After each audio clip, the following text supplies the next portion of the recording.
My name is Corbin. I work with CycleOregon, and I do a lot of the community development and logistics. And what CycleOregon is we're a nonprofit organization. It was started 24 years ago, and the whole goal of CycleOregon is to host a safe and scenic bicycle tour that showcases the state of Oregon while having a positive financial impact on the communities of Oregon. CycleOregon is a 7-day fully supported bicycle tour. So we work with several communities each year, and we give them X amount of dollars to partner with us and to host the event. And then when the riders come in town, we encourage them to spend dollars in the community. And we also want to showcase the parts of the state so when cyclists choose to vacation on their own, that they'll come back. We have something called the CycleOregon Fund, and all of our proceeds at the end of every ride go into the CycleOregon Fund, and then we award grants to different communities. So we give back in that sense too, and every year we give, God, it varies. We usually have a signature grant of about $50,000, and then we give smaller grants up to the amount of about $120,000, $150,000. So those are the two direct ways that we give back. And then it's, you know, a few years back we've been in a great little town called Halfway.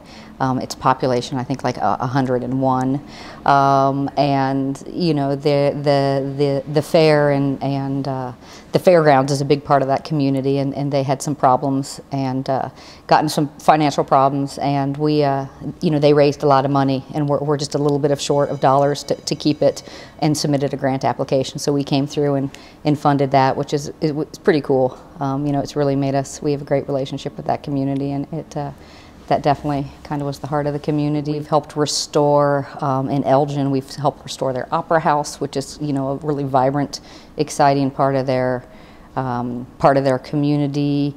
We've done cool things up in Wallowa County. We're helping preserve the moraines around Wallowa Lake. So we do things, just so many different grants.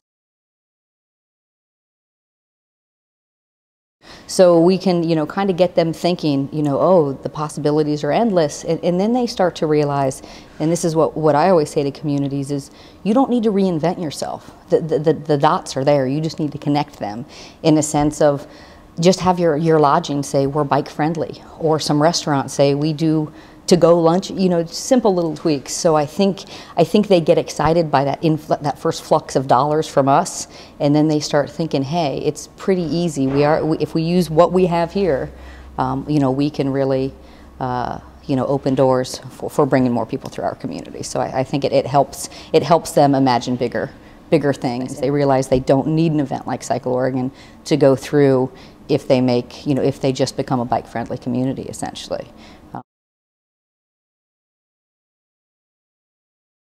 I always say that my particular job, until the event happens, really has nothing to do with bikes. You know, I really go in and form a committee in the community. We work with these communities 10 months before the event, and I go out once a month. So it's really just, you know, bringing people together and getting people to think outside their community box, essentially. But what we've learned from our riders is, while they like riding for you know, for 7 days, they really like to explore the communities that we go through. And so what we say when we go into community is, they know they're on CycleOregon.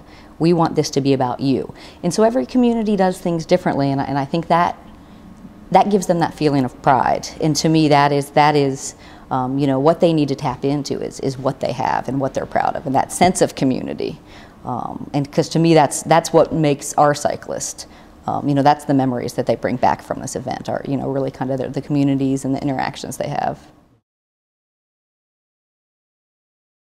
A lot of times it's kind of that urban-rural divide, you know, so a lot of times I think, you know, at least with CycleOregon, it helps bring, you know, different people together. So you know, when we come into a town, have a positive, you know, we have a positive working relationship with the community, and then a positive financial impact, I think that they start to see, hey, you know, it's not a burden. It's something, once again, that's if we are optimistic about it and positive, we can still be who we are, but open our doors to cyclists. So I think with us, it really just helps communities say, hey, you know, we do have the components that we can become bicycle friendly and increase tourism. So to me, it's bridging the gap essentially.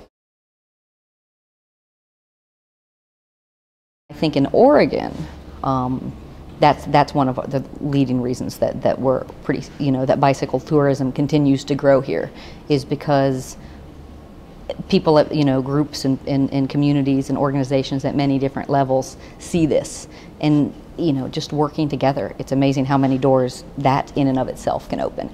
And I think we're one of the first organizations that can get our foot in the door and open a community's eyes to bicycle tourism. And then you have state parks or Travel Oregon come in and say, let's think about this as a permanent thing, as making your community, always bicycle friendly, and getting you on Ride Oregon Ride or getting you on an Oregon Scenic Bikeway route.